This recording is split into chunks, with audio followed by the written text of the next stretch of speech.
लिख लिया सब स्टूडेंट्स। अब देखिए यहाँ पे देख कर उतारना कोई बहुत बड़ी बात नहीं है, जितना कि समझना जरूरी है। आप मुझसे बेहतर जानते हो कि कोई भी मैथ का सवाल होता है उसको उतारने से अच्छा समझा जाता है। तो इसमें देखे सब स्टूडेंट्स, अच्छा आप खुद देखकर बताइए कैड को क्यों डबल कोष्ठ में बंद किया गया है? क्योंकि ये स्ट्रिंग है, स्ट्रिंग को डिलीट मार रहे हो। अगर यहाँ पे 100 लिख दूं, 100, देखिए इसमें अगर 100 लिख दूं तो इसका मतलब हुआ कि एक न्यूमेरिकल है, आप न्यूमेरिकल एलिमेंट को डिलीट कर रहे हैं, और न्यूमेरिकल एलिमेंट कभी सिंगल या डबल कोष्ठ में बंद नहीं होता है। सही है। देखिए मेन चीज मैं पढ़ा रहा हूं रिमूव फंक्शन। आपको रिमूव फंक्शन की पहचान होनी चाहिए कि इसकी पहचान राउंड ब्रैकेट्स होता है। तो पाइथन की क्लास में सबसे पहला अगर कोई टॉपिक्स पढ़ाया गया है तो रिमूव फंक्शन पढ़ाया गया है। रिमूव फंक्शन में आपको सबसे पहले लिस्ट बनाना सिखाया। लिस्ट आपके डिस्प्ले स्क्रीन पे दिख रहा है।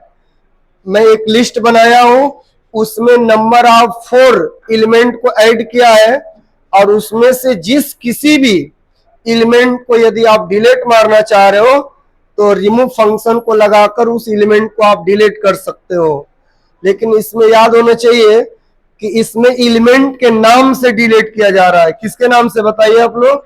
एलिमेंट के नाम से। यहाँ पे एलिमेंट का नाम देना पड़ रहा है तब डिलीट हो रहा है।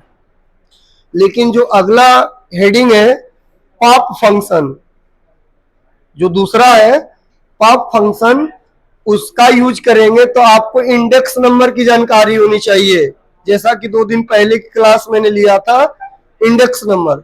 इसलिए आप लोग दूसरा फंक्शन हेडिंग बना लीजिए पॉप फंक्शन, पीओपी। तो फास्ट रहे, जल्दी आप लोग नोट करें।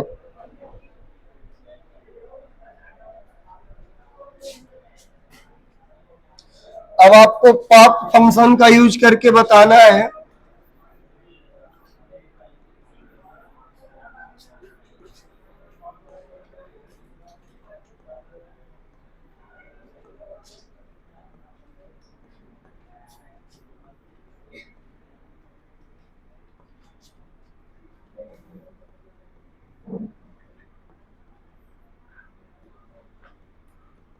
फिर आप सभी स्टूडेंट डिस्प्ले स्क्रीन पे देखिए। फिर मैंने एक पाइथन में लिस्ट बना दिया। मैं अलग अलग एलिमेंट को ऐड किया है। ये एक प्रकार का न्यूमेरिकल एलिमेंट है और ये दोनों स्ट्रिंग एलिमेंट है, इसलिए इसको डबल कोष्ठ में बंद करना पड़ा है। आप टोटल देख के बताइए कितने एलिमेंट आपने ऐड किया है? 5 है कि 6 है? 6 एलिमेंट। कितने एलिमेंट है? 6। तो याद है मैंने पढ़ाया था कि किसी एलिमेंट को ऐड करना हो, रिमूव करना हो, चेंज करना हो, एक्सेस करना हो, अगर इंडेक्स नंबर से कहा जा रहा है तो इंडेक्स नंबर जो होता है फॉरवर्ड केस में 0 से स्टार्ट होता है और बैकवर्ड केस में -1 से स्टार्ट होता है। तो पॉप फंक्शन के माध्यम से भी किसी बनाई गई लिस्ट की एलिमेंट को डिलीट किया जाएगा, लेकिन इंडेक्स नंबर से डिलीट किया जाएगा। यदि आप फॉरवर्ड केस में इंडेक्स को फॉलो करके डिलीट करेंगे तो कैसे? देखिए अब यहाँ पे मैंने लिख दिया वेरिएबल का नाम x2, सुना सब कोई? x2 लिख दिया और डॉट लगाकर फंक्शन मैंने चला दिया पॉप, और राउंड ब्रैकेट्स में मैं 3 लिख दिया। क्या लिखा? 3। अब जो स्टूडेंट डेली क्लास करने आता है और जो पढ़ता है उसी को ये बात समझ में आएगा कि यहाँ पे 3 क्या है। ये 3 इंडेक्स नंबर है। कौन सा नंबर? Index number. अभी आप लोग ओनली हेडिंग बनाए हो, लिखे नहीं हो। पहले एग्जाम्पल समझ लो, फिर इंट्रोडक्शन लिखना, फिर एग्जाम्पल अपने मर्जी से बनाना। ये इंडेक्स नंबर है 3। अब सुनिए, इस लिस्ट में टोटल 6 एलिमेंट है और उस एलिमेंट को अगर आप किसी को डिलीट मारना चाह रहे हो तो पॉप फंक्शन कहता है कि अगर मेरे को यूज करना है तो इंडेक्स नंबर को फॉलो करिएगा। मैंने इंडेक्स नंबर को फॉलो किया है इसलिए क्योंकि 1000 कितने नंबर पे है, पहचान क्या है फॉरवर्ड और बैकवर्ड केस में, फॉरवर्ड केस में पॉजिटिव होता है और बैकवर्ड केस में निगेटिव। निगेटिव की पहचान होती है कि इंडेक्स नंबर माइनस से लिखा जाएगा, सही है ना। तो मैं यहाँ पे 3 लिखा हूं, तो ये 3 किस पे जा रहा है, 0 से स्टार्ट हुआ, 1 2 3 और ये क्या आया 4 और ये किस पे जा रहा है 5। तो इसका मतलब 3 किस पे आ रहा है बताइए, 4000 पे। अब मैं फंक्शन चला दूंगा जिसका नाम है प्रिंट, और प्रिंट कर दूंगा किसको, x2 को। तो जब इसको हम प्रोग्राम को रन कराएंगे तो इस लिस्ट में से जो 4000 से वो डिलीट हो गया होगा। तो अब यह सवाल ये है कि रिमूव फंक्शन और पॉप फंक्शन में क्या डिफरेंट है। याद रखिए, मैं जितने भी चारों लिस्ट बनवाया है उन चारों का काम होता है एलिमेंट को डिलीट मारना, लेकिन चारों का काम अलग अलग तरीके से होता है। जैसे कि रिमूव फंक्शन का काम था किसी एलिमेंट के नाम से डिलीट मारना, और पॉप फंक्शन का काम है किसी इंडेक्स नंबर से डिलीट मारना। सबको आया समझ में। अब आप लोग हेडिंग बनाए हो पॉप फंक्शन, उसके सामने से पहले एक लाइन में इंट्रोडक्शन लिख लो, तब मैं आगे बढ़ाऊं। लिखिए, this function is used to, this function is used to remove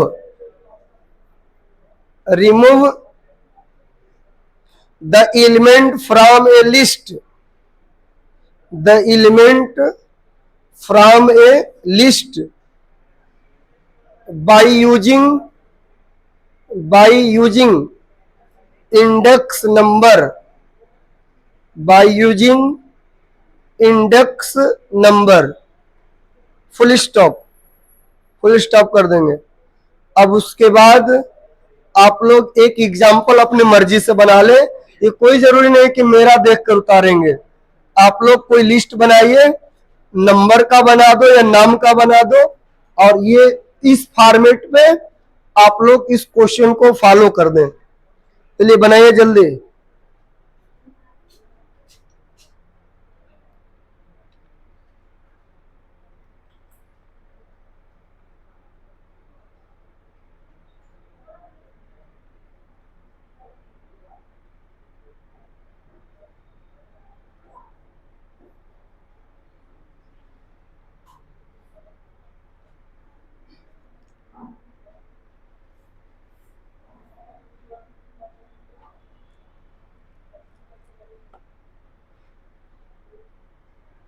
समझ में आ गया। अब एक और तरीका देख लीजिए। ये तो आपने लिख लिया इंडेक्स नंबर से किसी एलिमेंट को रिमूव मारना, जिसको कहा जाता है डिलीट मारना। सुन रहा सब कोई। लेकिन यहां देखे सब स्टूडेंट्स, यहाँ पे मैं थ्योरिकल अलग तरीके से पढ़ाता हूं, जब प्रैक्टिकल पढ़ाऊंगा तो सारी चीजें चेंज कर दूंगा, क्योंकि इसमें ऐसा जरूरी नहीं होता है कि जो देखेंगे वही प्रैक्टिकल करेंगे। देखिए सुनिए सब स्टूडेंट्स, अगर क्वेश्चन इस तरह से आ जाए कि किसी एलिमेंट का इंडेक्स नंबर आपने दिया ही नहीं, देखिए इधर, इसमें अगर कोई इंडेक्स नंबर आपने नहीं दिया तो याद रखिए लिस्ट का जो सबसे लास्ट वाला एलिमेंट होगा वो डिलीट मार देगा।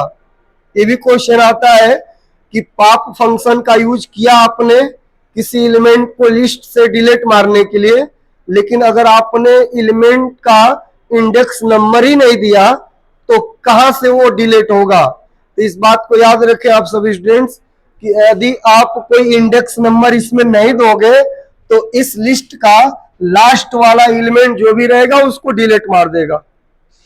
ये आपके किसी कॉपी वगैरह या बुक में नहीं लिखा है, ये अपनी तरफ से मैं पढ़ा रहा हूं। ये सब ऐसे ऐसे क्वेश्चन आता है जिसमें आप कंफ्यूज हो जाएंगे। बिना जानकारी का कंफ्यूजन ज्यादा होता है पाइथन में, इसलिए जो पढ़ाया जा रहा है उसको ध्यान से समझकर इसको यूज किया करें। अब आप तीसरा आईडी बनाएंगे, क्लियर फंक्शन। ये 2 हो गया। अब नंबर 3 हेडिंग बनाएंगे आप लोग, क्लियर फंक्शन।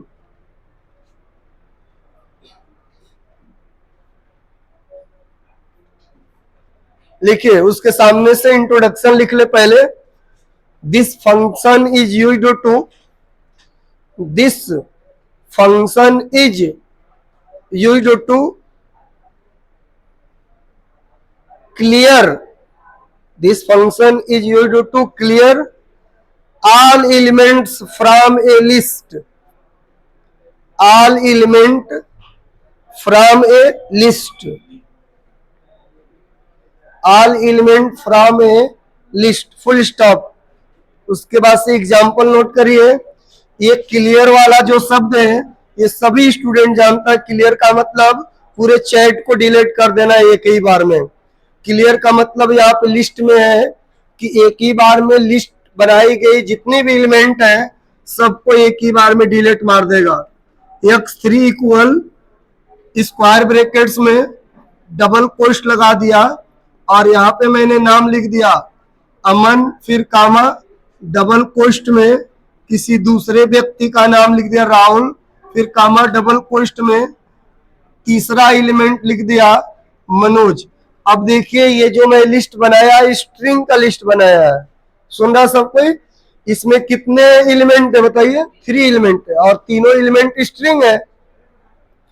फिर उसके बाद से इधर देखिए x3 डॉट, अगर मैं लगा दूं फंक्शन क्लियर और राउंड ब्रैकेट्स लगा दूं। अब क्लियर का यूज करके अगर किसी एलिमेंट को डिलीट करना चाह रहे हो तो याद रखिए क्लियर फंक्शन एक ऐसा फंक्शन है जिसमें किसी इंडिविजुअल एलिमेंट को डिलीट नहीं मारता है, वो एक बार में सबको क्लीन कर देता है। इसलिए इस राउंड ब्रैकेट्स में ना कोई नाम लिखेंगे ना कोई इंडेक्स नंबर को फॉलो करेंगे, ओनली राउंड ब्रैकेट्स को लगा देंगे। उसके बाद से प्रिंट फंक्शन चलाएंगे, प्रिंट राउंड ब्रैकेट्स में x3 को लगा देंगे और फिर जब इसको रन कराएंगे तो याद रखिए ये जो लिस्ट है इम्पटी आएगा। क्या आएगा? इम्पटी। उस लिस्ट में एक भी एलिमेंट नहीं दिया जाएगा। इसलिए बार बार क्वेश्चन पूछा है पाइथन में। जब एग्जाम में क्वेश्चन आता है तो मेरे पास आइडिया कैसे आता है, कहां से आता है। ये क्वेश्चन दिया रहेगा और निम्न में से आपका आंसर पूछेगा कौन सा कथन सही है। तो इस तरह से लिखा रहेगा, कहीं डबल कोष्ट में अमन। अब देखिए आप कंफ्यूजन हो जाएंगे। आपका अगर दिमाग यहां होगा कि क्लियर का यूज करेंगे तो सब डिलीट हो जाएगा, तो किसी किसी ऑप्शन में ओनली इस तरह से स्क्वायर ब्रैकेट्स बनाया रहेगा, उसमें कोई भी एलिमेंट नहीं आपको मिलेगा। इसलिए इस जैसे ऑप्शन सही हो जाएगा। समझ में आया? अब आप लोग तीसरा एग्जाम्पल अपने तरीके से बना लो, कोई नंबर लिख कर बना लो या इसी को उतार लो। ये नंबर 3 फंक्शन था क्लियर, इसलिए आप जल्दी लिखें।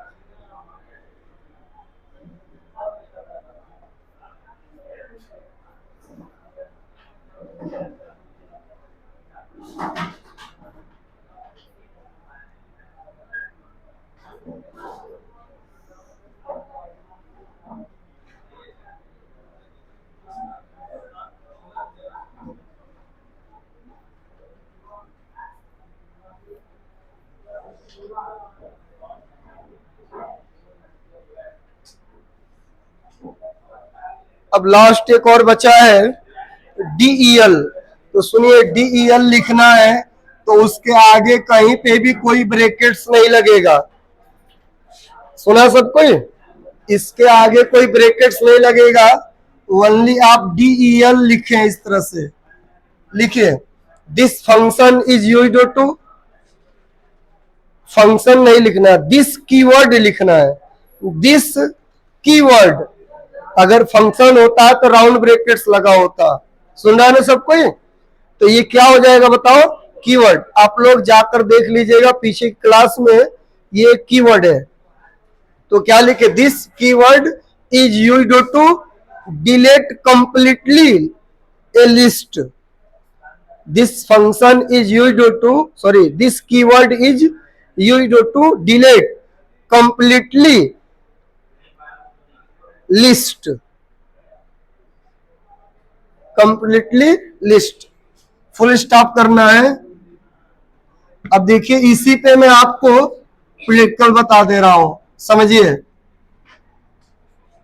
देखिए, माना कि आपने एक लिस्ट बनाया है, इधर स्क्रीन की तरफ आप ध्यान दीजिए, एक लिस्ट बनाया है और इस लिस्ट में 3 एलिमेंट का यूज किया है और उसके बाद से DEL कीवर्ड का यूज करके डिलीट करना है।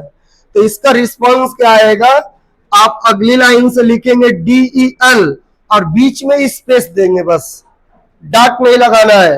अगर डॉट लगाना होता तो फंक्शन के अंडर में आ जाता। DEL स्पेस आप डायरेक्ट x3 लिख देंगे, समझ में आया। तो ये कंप्लीटली इस लिस्ट को डिलीट कर देगा। अगर उसके बाद आप फंक्शन चलाते हैं प्रिंट और उसके बाद से लिख दे रहे हैं x3, तो याद रखें इसमें किसी भी प्रकार के ना नाम आएगा और ना ही स्क्वायर ब्रैकेट्स आएगा। ये कंप्लीटली इस पूरे को स्क्वायर ब्रैकेट्स के साथ क्या कर दिया, डिलीट कर दिया। एग्जाम्पल आप बना लीजिए। इस तरह से मैं 4 ऐसे नाम के साथ पढ़ाया है जिसमें किसी एलिमेंट को डिलीट करने से संबंधित हो।